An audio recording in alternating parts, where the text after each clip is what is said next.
The argument from bad, stupid design is a theological argument arguing against the existence of a God, a designer, or a creator. This argument usually relies on biological artifacts that give the appearance of poor functionality or stupidity. This argument is usually found when it comes to the debate of whether or not God exists, as well as intelligent design, which usually comes from the mouth of atheists as well as Neo-Darwinists. Neo-Darwinists also use this argument in support for evolution, while atheists use this argument for arguing against the existence of a God. However, such arguments are presumptuous due to sheer ignorance and incomprehensibility. To justify what I'm talking about, I'm going to give you an example from an actual Neo-Darwinist that was using that argument in favor of evolution. I will not expose who exactly the author was for privacy reasons.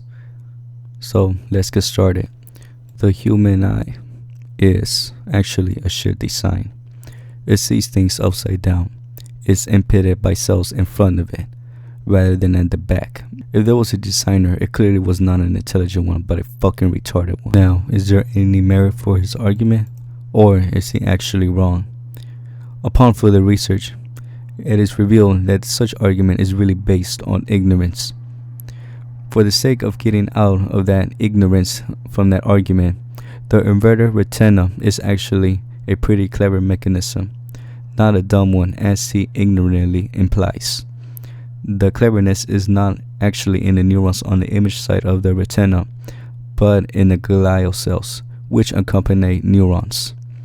The neurons are transparent and do not interfere with the passage of light, but the glial cells aid that process of vision by channeling the light. The glial cells of the retina are long, thin, and propagate light as optical fiber, which was published by France in 2007.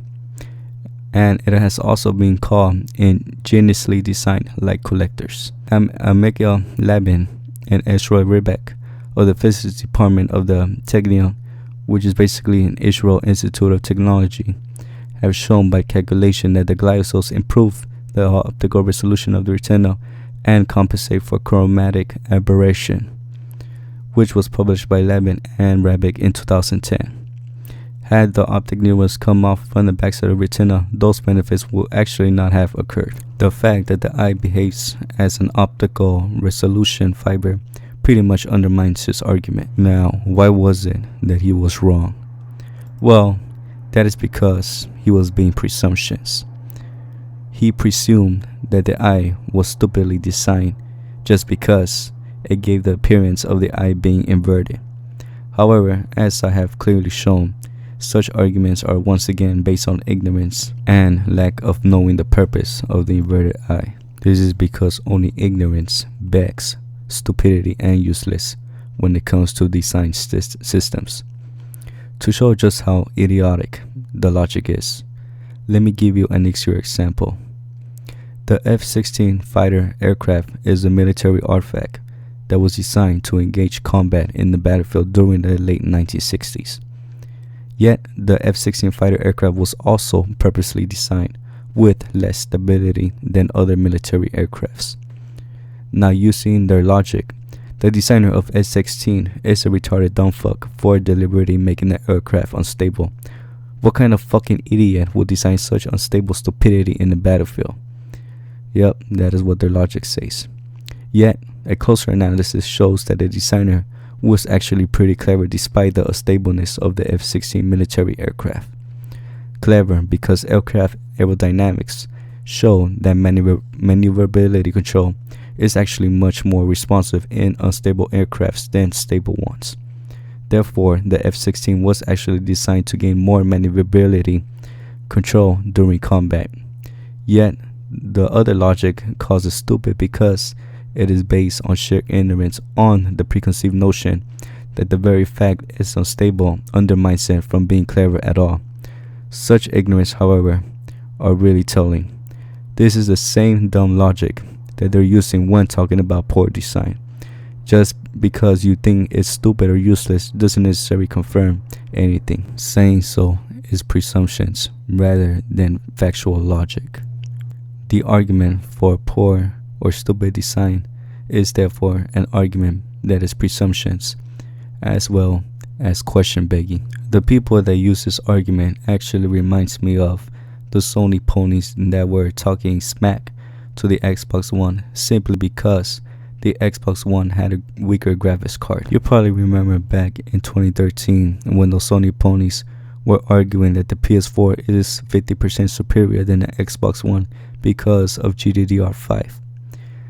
The Sony ponies argue that the Xbox One graphics card is shit because it uses DDR3 while the PS4 is superior because of GDDR5. Therefore, because the PS4 is using GDDR5, it is graphically superior and way better than the Xbox One. Ever since I heard of that argument, I actually laughed since I realized just how faulty the reasoning is. Faulty because since they were accusing Microsoft of stupid design, it was actually them that were being stupid and downright ignorant. Now let's see the problem. They are right that GDDR5 is indeed graphically superior than the Xbox One DDR3 because GDDR5 stands for graphics double data rate, while DDR3 just stands for double data rate. So they are right that it is graphically superior, but they are wrong that the PS4 is actually superior than the Xbox One since GDDR5 suffers from one major flaw, and that is CPU latency.